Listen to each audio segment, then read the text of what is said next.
তো চলে এসেছি কানাইলাল পল্লীতে, যেখানে হচ্ছে বিশ্বের সবথেকে বড় জগদ্ধাত্রী প্রতিমা। দেখো আমার পেছনেই আমরা জাস্ট যাচ্ছিলাম, দেখা যাচ্ছে মায়ের মুখখানা এত উঁচুতে যে বিল্ডিং পুরো ক্রস করে গেছে। পুরোটা কিন্তু কাজ এখনো সম্পূর্ণ হয়নি, চলছে। আমরা যাব, গিয়ে তারপরে সমস্তটা কি হয়েছে না হয়েছে, ভেতরে কবে থেকে ওপেনিং হবে তোমাদের সাথে কিন্তু শেয়ার করছি।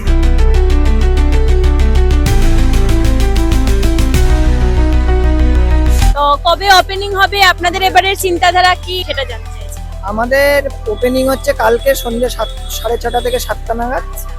আর কাল থেকে সব দর্শনার্থীর জন্য মণ্ডপ ওপেন হয়ে যাবে। আমাদের ভেতরে মায়ের মূর্তি আছে, যেটা হয় আর কি, যেটা আমাদের ঐতিহ্য, সেই মেনেই আমরা ঠাকুর করেছি ভেতরে। আচ্ছা, আর বাইরের যে বিশাল বড় মায়ের মূর্তি সেটা কি দিয়ে এটা তৈরি? হচ্ছে আমাদের বিশ্বের সবচেয়ে বড় জগদ্ধাত্রী এবছর যেটা আমরা করেছি, আনুমানিক 75 ফিট। সেটা পুরোটাই হচ্ছে আপনার ফাইবার দ্বারা নির্মিত। আচ্ছা, রেজিন একদম হালকা ফাইবার দিয়ে আর ভেতরে যে পুজো হবে সেখানে হবে মায়ের যে প্রতিমা।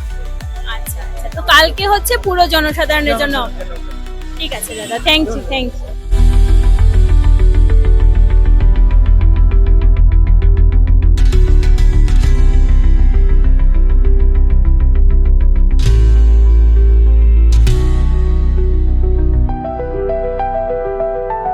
তো ক্লাবের যে সদস্য দাদা ছিল, ওনার থেকে তো জানতেই পারলাম যে এই বছরের ওনাদের কি থিম, আর এটা পুরোটাই কিন্তু আমরা ফাইবারের দেখতে পাচ্ছি যে দিয়ে তৈরি হচ্ছে। কালকে থেকে জনসাধারণের জন্য ওপেন করা হয়ে যাবে।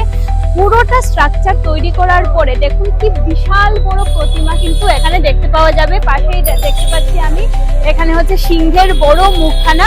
যখন সমস্ত কিছুটা সেট করা হবে না, জাস্ট অসাধারণ লাগবে। আর এর জাস্ট মিডিল দিক দিয়েই কিন্তু পুরো জনসাধারণের জন্য এন্ট্রি গেটটা হবে। আর ভেতরে হচ্ছে ওদের অরিজিনাল মূর্তি, যেখানে যে প্রতিমা দিয়ে পুজো হবে।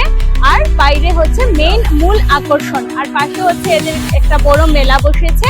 এইখানে কিন্তু আসলে বিশাল বড় একটা মাঠের মধ্যে ছোট বাচ্চা থেকে বড় সবাই কিন্তু প্রচন্ড মজা পাবে। খুব সুন্দর থিমের উপরে কিন্তু পুজোটা সুন্দরভাবে উপভোগ করতে পারবে।